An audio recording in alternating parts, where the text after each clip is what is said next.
The Mazarian Imperium had ruled the stars for over 300 years. They had conquered 17 species across 42 star systems. None had been able to resist their technological superiority for long. Commander Taehyun stood on the bridge of the Mazarian flagship Asterisk, Inevitable Conquest Asterisk, watching the small blue-green world through the main view screen.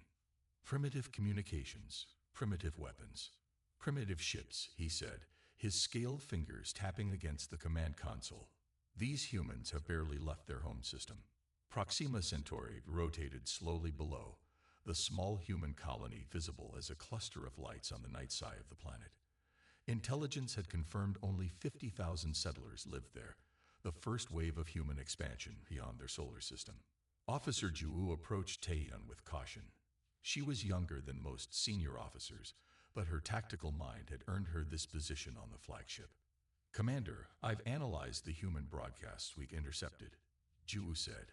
Their entertainment programs show unusual adaptability and combat thinking. I recommend caution in our approach. Taehyun's mouth flaps twitched in amusement. You fear these primitives. They've only achieved faster than light travel in the last 30 years. The colony below doesn't even have orbital defenses worth mentioning. It's not fear, Commander, Ju said. It's prudence.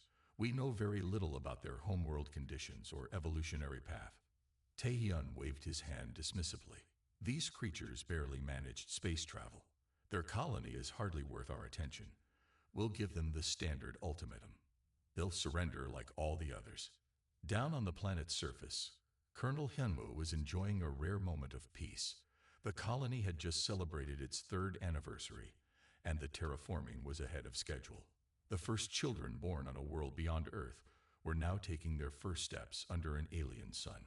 The alarm shattered the calm morning. Hyunwoo rushed to the colony's command center, where officers were already gathering around the main display. Unidentified vessel in orbit, reported his second-in-command. Massive energy readings. Nothing like we've ever seen. They're broadcasting some kind of message. The screen flickered, revealing a humanoid alien with scaled skin, vertical pupils, and breathing flaps where a human would have a nose and ears. People of Earth's colony, the translation software interpreted. I am Commander Taehyun of the Mazarian Imperium. Your world now falls within our territory. Surrender your colony and submit to Mazarian rule, or face immediate destruction. You have 1 hour to respond. The command center fell silent. Hyunwoo studied the alien's features, the advanced technology visible in the background. Earth had never encountered intelligent alien life before. First contact was happening on his watch, and it was a threat. Open a channel, Hyunwoo ordered. When the connection was established, he stood straight and spoke clearly. This is Colonel Hyunwoo, leader of the Proxima Centauri colony. We come in peace from Earth, but we will not surrender our home. We request peaceful discussions. The alien cut the transmission. On the Mazarian flagship, Taehyun turned to his weapons officer. They refused to submit. Typical of newly discovered species, they must learn respect. His mouth flaps curved into what passed for a smile among his kind. Target their major population centers. Show them the consequences of defiance. Ju stepped forward. Commander, standard protocol suggests a demonstration strike on an uninhabited area first. Are you questioning my orders, officer? Taehyun's voice dropped dangerously low. Ju hesitated, then bowed her head. No, Commander. Good. Begin the bombardment. The Mazarian ship's weapon systems hummed to life. Great cannons extended from its hull, glowing with energy.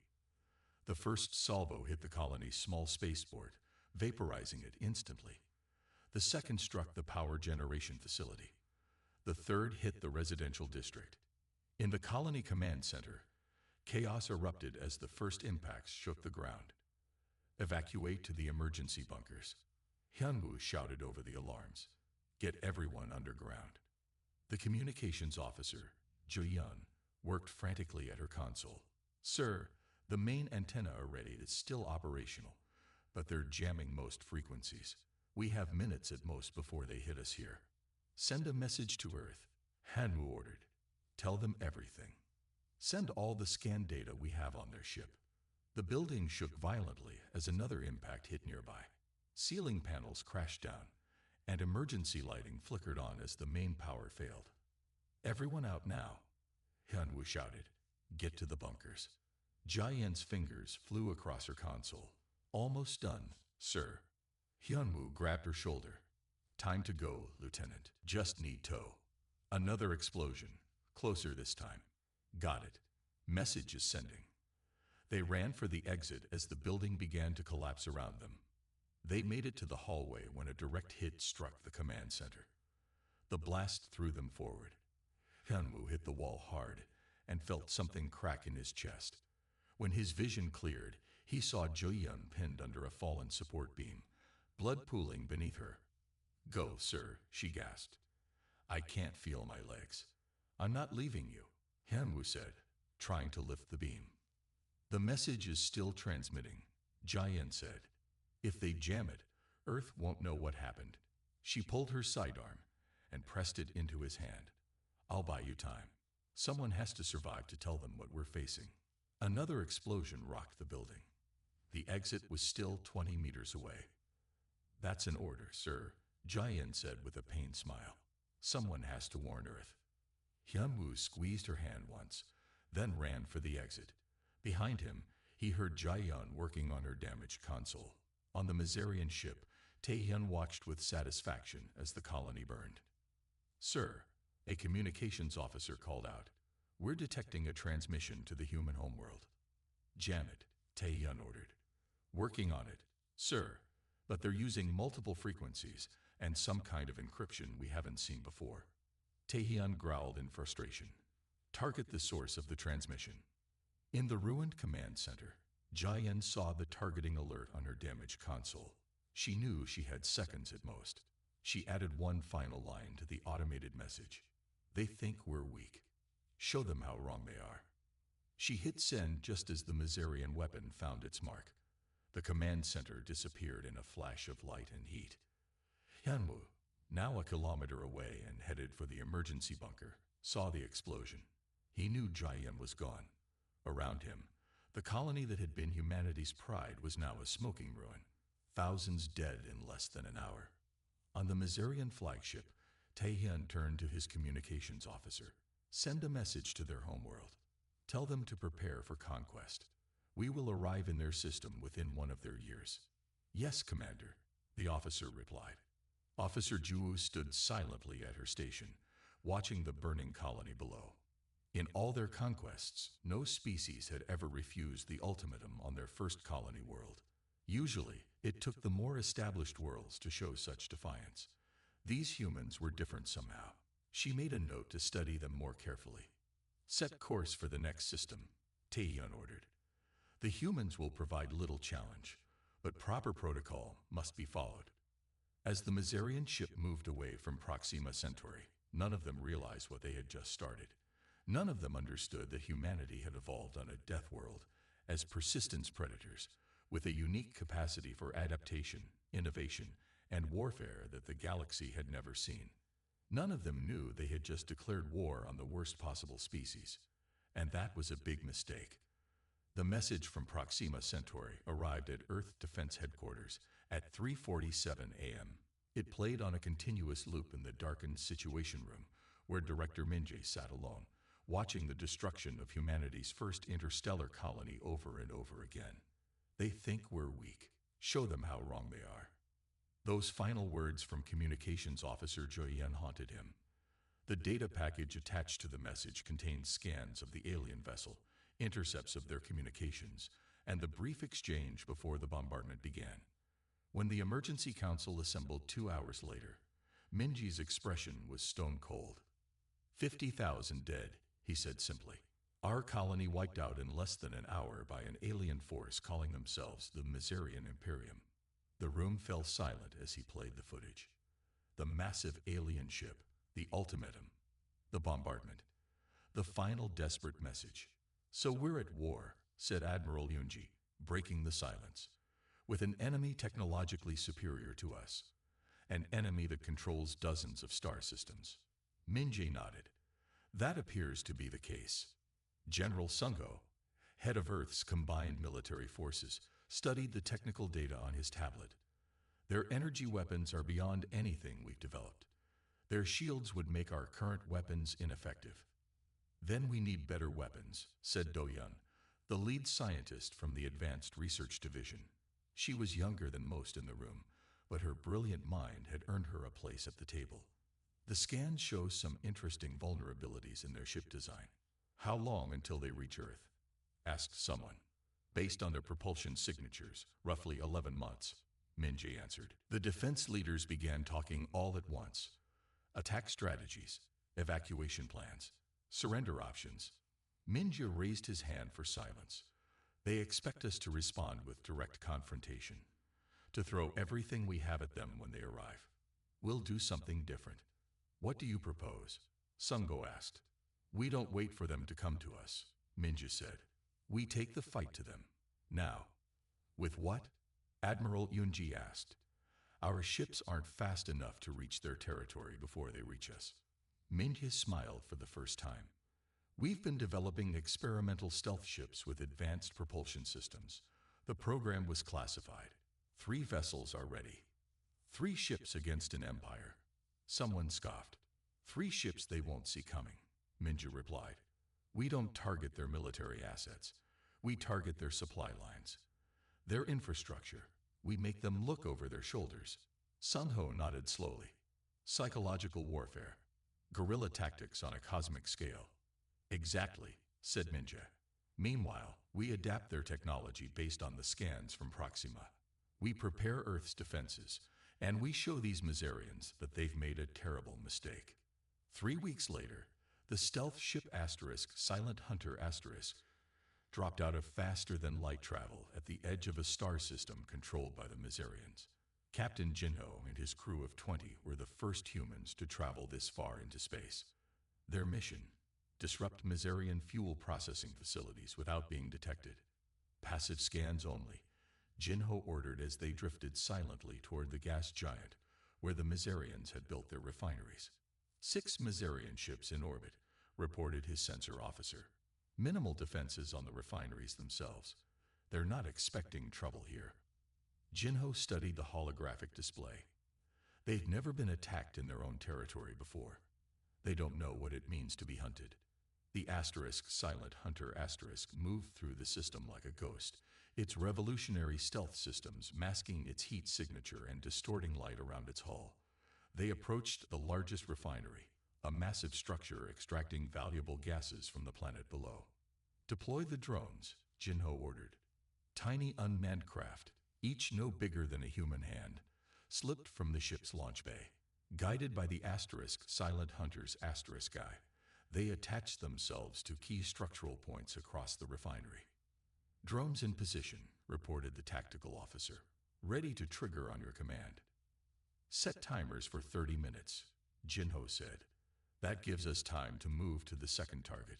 The Silent Hunter slipped away toward an orbital transfer station nearby. More drones deployed, more timers set. As they moved toward their third target, the first explosions began.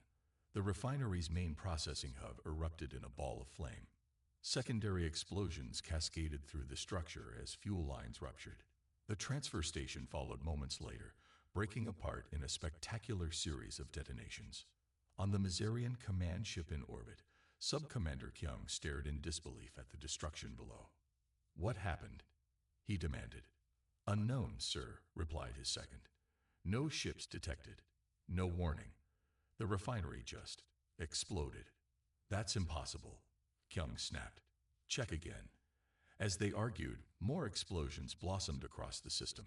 A storage facility, a communications array, a docking station, all critical infrastructure, all exploding without warning. They attack like ghosts, Kyung reported to Mizarian High Command hours later. They strike where we least expect and vanish before we can respond. We detected nothing on our sensors, nothing at all. Back on Earth, Do-Hyun and her team of scientists worked day and night analyzing the Mizarian technology from the Proxima Centauri scans. They had set up in a vast underground facility, protected from potential orbital bombardment. Their shield technology operates on a frequency modulation we've never seen before, Do-hyun explained to Min-jade during a progress briefing. But it has a fatal flaw. She pointed to a simulation showing a Mazarian ship. They cycle their shields through 12 frequency bands. If we can time our weapons to hit during the microsecond transition between bands 6 and 7, the shields fail completely. Can we build weapons that precise? Min-jae asked. We already have prototypes, Do-hyun said with a tired smile. She hadn't slept in 3 days. And there's more. Their armor alloy contains traces of a rare element we've discovered is highly reactive with a compound we can synthesize. Meaning we can create projectiles that burn through their hull like acid through paper once they penetrate the shields. Min-jae nodded with satisfaction. How long until we can deploy these technologies? 2 months for the shield-penetrating weapons, 4 for the reactive projectiles. We're also developing countermeasures against their scanning technology based on our stealth ship systems. Over the next 6 months, humanity transformed. Factory production shifted to war materials. New shipyards constructed vessels incorporating the stolen Mazarian technology. Training programs prepared soldiers for potential ground combat against an unknown enemy. Unlike the rigid, hierarchical Mazarians, humans organized a decentralized response. Independent cells developed different technologies and tactics. If one approach failed, others would continue. Earth became a planet preparing not just to defend itself, but to win a war. Meanwhile, the stealth ships continued their campaign of disruption. The Asterisk Silent Hunter Asterisk and its sister ships, Asterisk Shadow Striker Asterisk and Asterisk Phantom Blade Asterisk, hit targets across 6 Mazarian-controlled systems, fuel refineries, communication hubs, supply depots. Nothing large enough to cripple the Mazarian war machine, but enough to create confusion and fear. Mazarian commanders began increasing security at all facilities. Ships that should have been preparing for the attack on Earth were diverted to protect supply lines. Paranoia spread through their ranks as the invisible enemy struck again and again without warning. In his command center, General Sungo reviewed the reports from the stealth ships with satisfaction. The Mazarians think in straight lines, he told his officers. Attack, conquer, move on. They've never faced an enemy that thinks laterally. Our latest intelligence suggests they're delaying their attack on Earth, said his intelligence officer. They're searching for our stealth ships instead. Sung-ho smiled. Good. Every day they delay is another day we prepare. As the 11th month approached, Earth was ready. Orbital defense platforms surrounded the planet, armed with weapons specifically designed to target Mazarian vulnerabilities. The fleet had grown to hundreds of ships, smaller than Mazarian vessels, but faster and equipped with the new shield-penetrating technology. And still, the ghost ships haunted Mazarian territory, striking without warning, vanishing without trace. The Mazarians had expected a primitive species cowering in fear. Instead, they found themselves facing an enemy that adapted with terrifying speed, that studied their every weakness, that fought in ways they couldn't comprehend. They had declared war on humanity, thinking they had found easy prey. They were wrong. Commander Tae-yun stood before the Mazarian High Council, his scaled skin pale with stress. The human response is unexpected, he admitted. We destroyed their colony at Proxima Centauri as planned. But since then, they have not behaved as conquered species typically do. Explain, demanded High Counselor Ranu, the oldest and most decorated war leader of the Mazarian Imperium. They have not attempted direct engagement with our superior forces. Instead, they use these ghost ships. We cannot detect them. They strike our supply facilities and disappear. The council chamber remained silent as the implications sank in. This changes nothing, said Counselor Randu at last. If they will not face us honorably, we will force them to fight. Identify their remaining outposts and destroy them. 3 days later, a Mazarian battle group dropped out of faster-than-light travel near Europa, a small human research base in their home solar system. Commander Kyung led the assault, expecting an easy victory like Proxima Centauri. Scans show minimal defenses, reported his tactical officer. Only 50 life signs detected. Begin the attack, Kyung ordered. No ultimatum this time. The Mazarian ships opened fire on the small base built into the icy moon's surface. Their energy weapons carved deep trenches in the ice, vaporizing structures and equipment.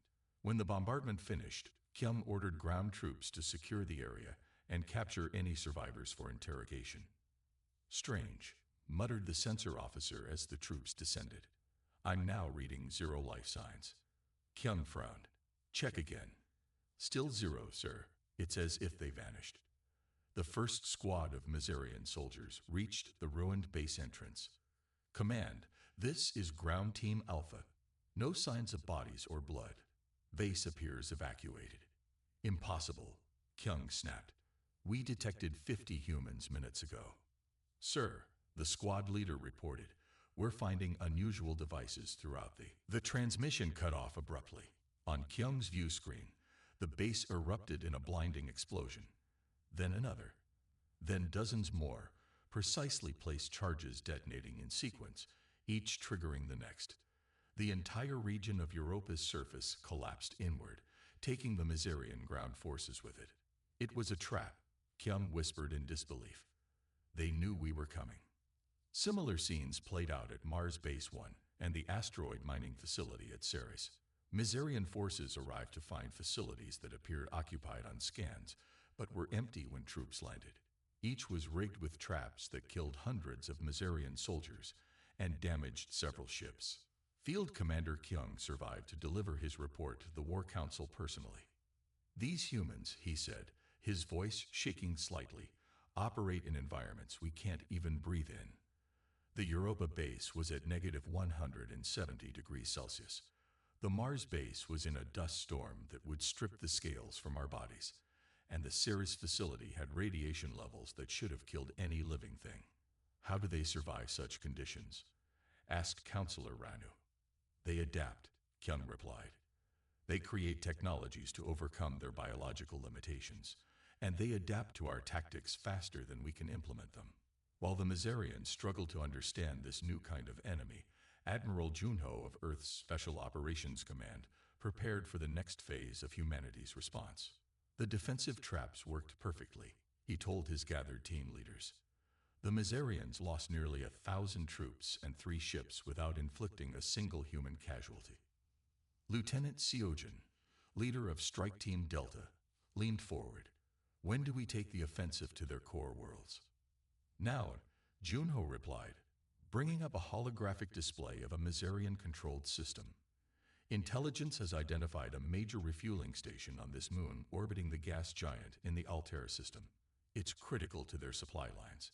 Taking it out will delay their planned assault on Earth by months. Seojin studied the hologram. Heavy security. The heaviest. After our ghost ship campaign, they've tripled defenses at all major facilities. This one has a full battalion of troops and automated defense systems. So they'll detect any ship approaching. Seojin said thoughtfully. Correct. Which is why you won't be using a ship. Junho smiled. At least, not all the way. 2 weeks later, a small asteroid drifted toward the Mazarian refueling station. Sensors noted it, classified it as natural debris, and continued their sweeps for human vessels. No alarm sounded as the asteroid passed through the outer defense perimeter. Inside the hollowed-out rock, Lieutenant Seojin and his 12-person strike team checked their equipment one final time. Each wore an advanced environmental suit that would protect them from the moon's toxic atmosphere. An atmosphere deadly to humans, but perfectly breathable for Mazarians. Remember, Seojin told his team, we have a 2-hour window to plant the charges and extract. The asteroid's trajectory will take it back out of sensor range, where our pickup will be waiting. The asteroid settled into the lunar surface 3 kilometers from the facility, unnoticed amid the natural debris that constantly showered the moon. Seojin and his team emerged from hidden compartments and began their approach on foot. The landscape was hellish. Jagged ice formations mixed with pools of liquid methane under a sky filled with toxic clouds. They moved steadily through terrain no Mazarian would expect anything to navigate willingly. Approaching outer perimeter, whispered Seojin over the team comms. Sensors ahead. They froze as a Mazarian patrol passed nearby, the aliens completely unaware of the humans in their midst. The Mazarians had designed their security systems to detect ships and energy signatures, not individuals moving slowly on foot. The aliens have never faced predators like us, Seojin told his team as they reached the facility and began planting explosives at structural weak points. We evolved hunting on a death world. They evolved hiding. Inside the facility's command center, a junior sensor technician noticed an unusual reading. Sir, I'm detecting trace heat signatures outside the western entrance. Very faint. The Mazarian security chief waved dismissively. Probably another methane eruption. This moon is geologically active. But sir, run the standard diagnostic and reset the sensor grid.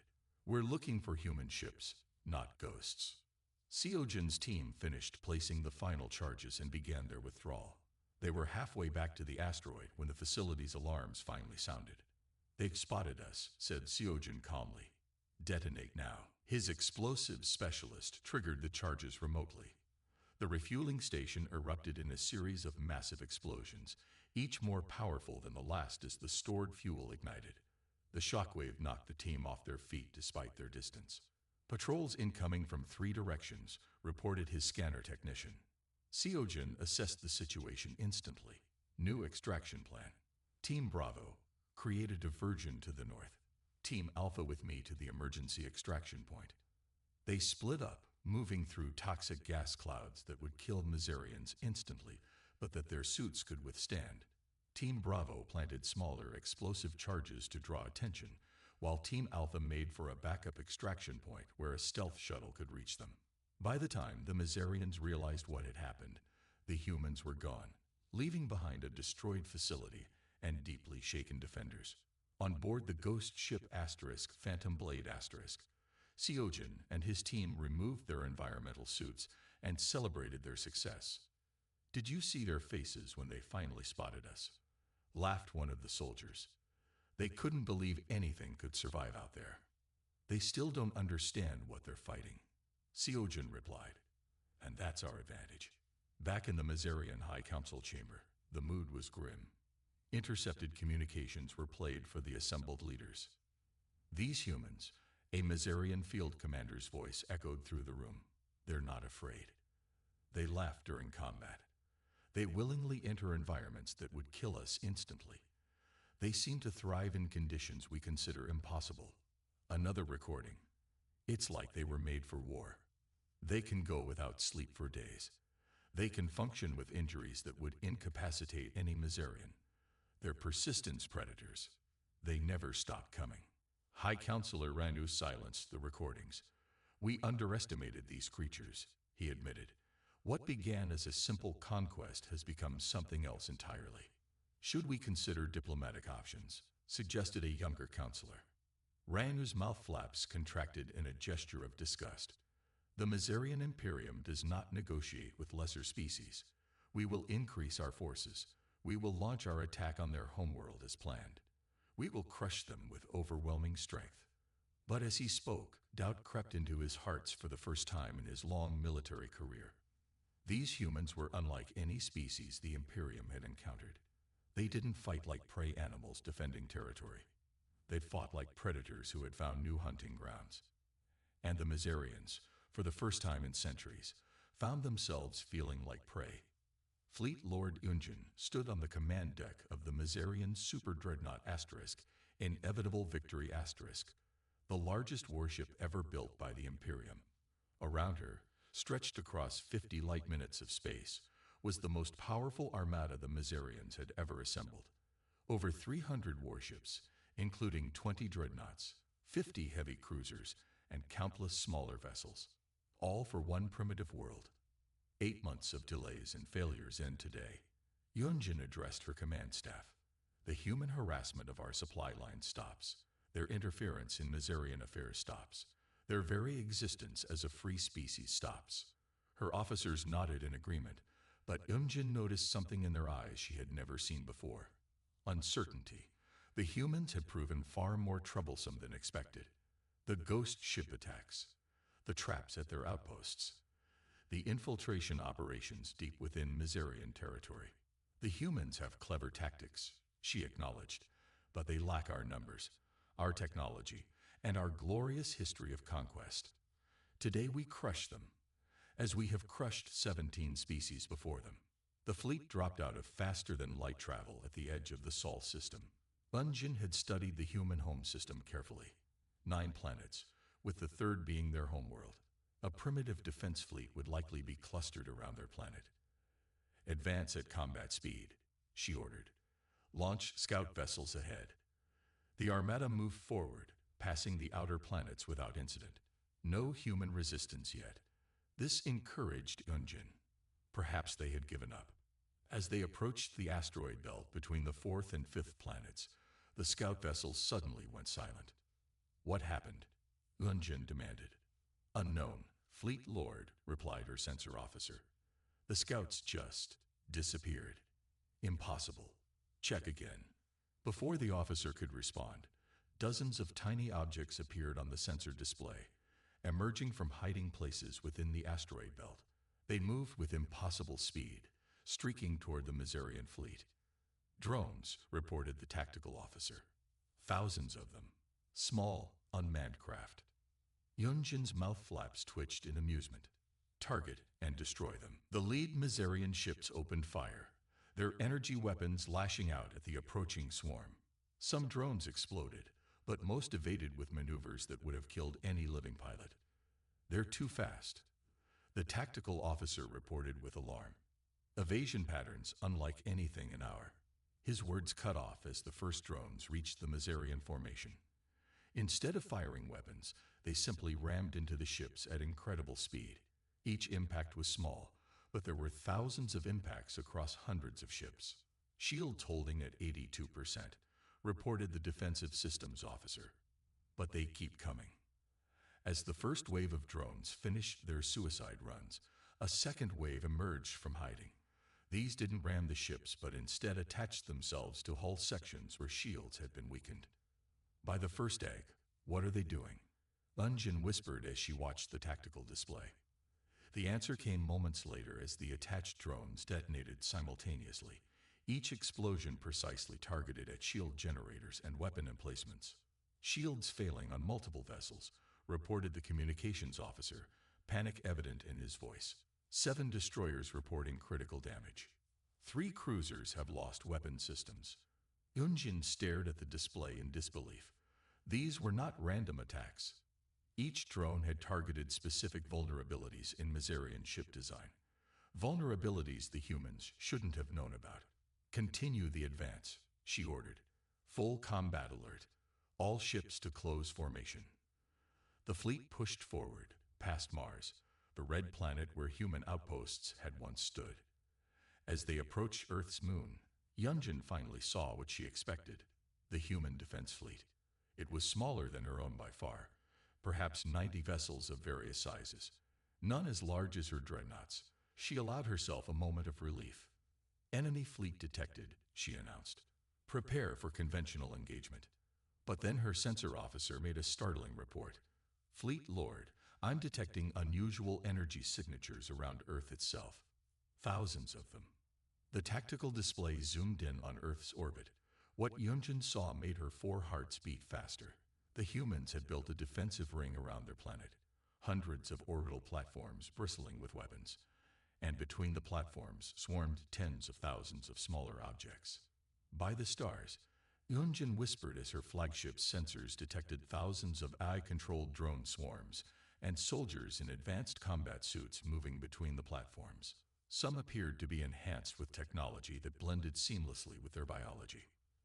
They've been preparing for us, she realized. All these months of delays. On Earth's largest orbital defense platform, designated Alpha, Colonel Ji-hoon watched the approaching Miserian fleet with calm determination. For 8 months, humanity had bought time with guerrilla tactics and psychological warfare. They had studied the enemy, learned their weaknesses, and prepared accordingly. All platforms report ready, his second-in-command informed him. Drone swarms at 100% capacity. The fleet is in position. Ji-hoon nodded. They've come in exactly as we predicted.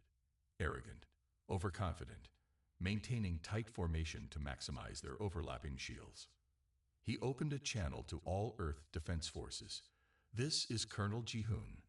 The enemy has arrived with the force we anticipated. They expect us to fight as they do. Head on. Strength against strength. He smiled slightly. We will not oblige them. Execute Operation Nightmare. Throughout Earth's orbit, defense platforms and ships activated specialized systems that Earth scientists had developed based on captured Mazarian technology. The Mazarian fleet continued its advance, now within striking distance of Earth's defensive perimeter. Open fire, ordered Unjin. All ships, all weapons. The Mazarian fleet unleashed its fury, energy weapons, and projectiles streaking toward the human defenders. At the same moment, the Earth forces responded, not with a similar barrage, but with something entirely unexpected. From the defense platforms erupted not weapons fire, but a wave of energy that washed over the Mazarian fleet. Ship after ship reported the same alarming result. Shields failing, called Yunjin's defensive officer. Some kind of resonance field is disrupting the frequency modulation. Impossible, Yunjin snapped. No species has ever penetrated our shield technology. But the evidence was undeniable. The human weapons that followed the energy wave struck Mazarian ships directly, bypassing shields that had protected them for centuries. Even worse, the projectiles seemed designed specifically to react with Mazarian hull materials, burning through armor that should have been impenetrable. Multiple ships reporting critical damage.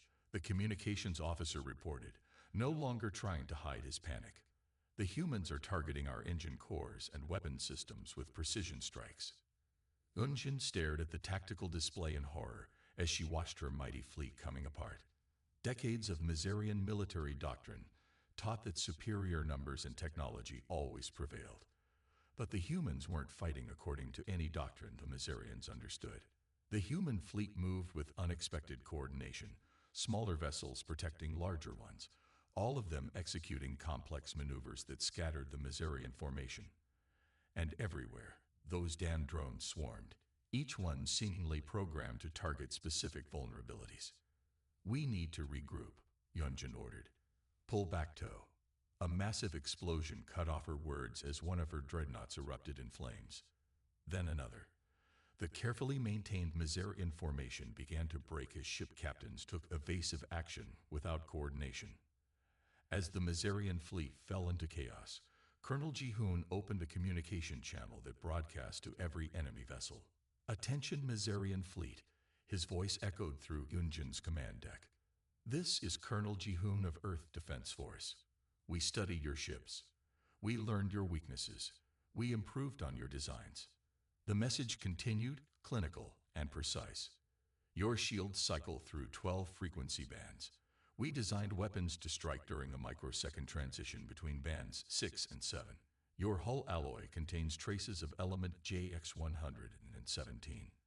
We created projectiles that catalyze a reaction that dissolves it on contact. Unjin listened with growing horror as the human methodically listed vulnerability after vulnerability that should have been unknown to any species but the Mazarians themselves. You attacked our colony without provocation, Ji-hoon concluded. You declared war on humanity thinking we were weak. That was a mistake. We are giving you one chance to retreat. Any Mazarian vessel remaining in this system in 30 minutes will be destroyed. Unjin looked at the tactical display. Nearly 1/3 of her fleet was already destroyed or disabled. The human defenses remained largely intact. Fleet Lord, her second-in-command, spoke quietly. We should consider a tactical withdrawal. We can return with. The Mazarian Imperium does not retreat. Unjin snapped, though even as she said it, she knew it was a lie. The Imperium had never faced an enemy like this before. Another dreadnought exploded, its reactor core breached by weapons that shouldn't exist. Then another. Order the retreat, Yunjin finally said, the words tasting bitter in her mouth. All vessels to fall back and regroup at Rally Point Omega. As the remnants of the once mighty armada turned and fled, Yunjin watched the human homeworld recede on her view screen. They had underestimated these creatures from the beginning. a mistake the Mazarian Imperium had never made before, and one they might not survive. The remnants of the Mazarian fleet limped back to their territory, a shocking defeat that the Imperium had never experienced in its 3 centuries of expansion. Fleet Lord Unjin, once the pride of the Mazarian military, now faced the shame of reporting the disaster to Emperor Sunwu himself. Impossible, the Emperor said after hearing her report. His 4 hearts beat rapidly in his chest, an unusual sensation of fear that no emperor had felt in generations. No species has ever repelled a full Mazarian assault. The humans were prepared, Your Majesty, Yunjin replied, her scales pale with exhaustion. They knew our weaknesses. They had studied us while we underestimated them. The imperial chamber fell silent. Dozens of counselors and military leaders exchanged worried glances. For centuries, the Mazarian doctrine had been simple: identify worlds, demand submission, conquer those who refused. Never had they encountered a species that could fight back so effectively. What do our intelligence reports tell us about these humans? The Emperor finally asked. High Scientist Minji stepped forward, a data tablet in her hands. Your Majesty, I have been studying the information we gathered from their colony and subsequent encounters. What we've learned is disturbing. She activated a holographic display showing a 3-dimensional image of a human. Humans evolved on what we would classify as a death world. Their planet experiences temperature variations that would kill most Mazarians without protective equipment. From polar ice to scorching deserts, from toxic volcanic regions to storm systems that could level our cities. The display changed to show early humans hunting large animals. They evolved as pursuit predators. While most species in the galaxy evolved to flee from danger or fight only when cornered, humans evolved to chase prey until it collapsed from exhaustion. They can regulate their body temperature through sweating, allowing them to run for hours or even days when hunting. Emperor Sunwu leaned forward, fascinated despite his concern. How did this affect their development? These creatures, Minji explained, showing biological scans, hunted by exhausting prey, developed on a planet with extreme environmental variations, and possess a capacity to find humor in horror. Their neural patterns show they actually produce pleasure chemicals when solving problems under pressure. The display shifted to captured footage of human soldiers during an operation against a Mazarian outpost. Despite being under fire, several were laughing as they advanced through the bombardment. Sunwu stared at the footage. They're not fighting this war, he realized. They're winning it. They're enjoying it. Precisely, Your Majesty, Minji confirmed. While we see war as a necessary evil to expand our territory, humans see it as a challenge that drives innovation. They've advanced their technology more in the 8 months since we attacked their colony than they had in the previous decade. The Emperor's expression darkened. And now, what is their likely next move? As if in answer to his question, an aide rushed into the chamber. Your Majesty, we're detecting multiple faster-than-light signatures approaching the home system. Human vessels.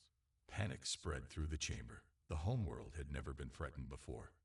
How many ships? Demanded the Emperor. Just one, Your Majesty.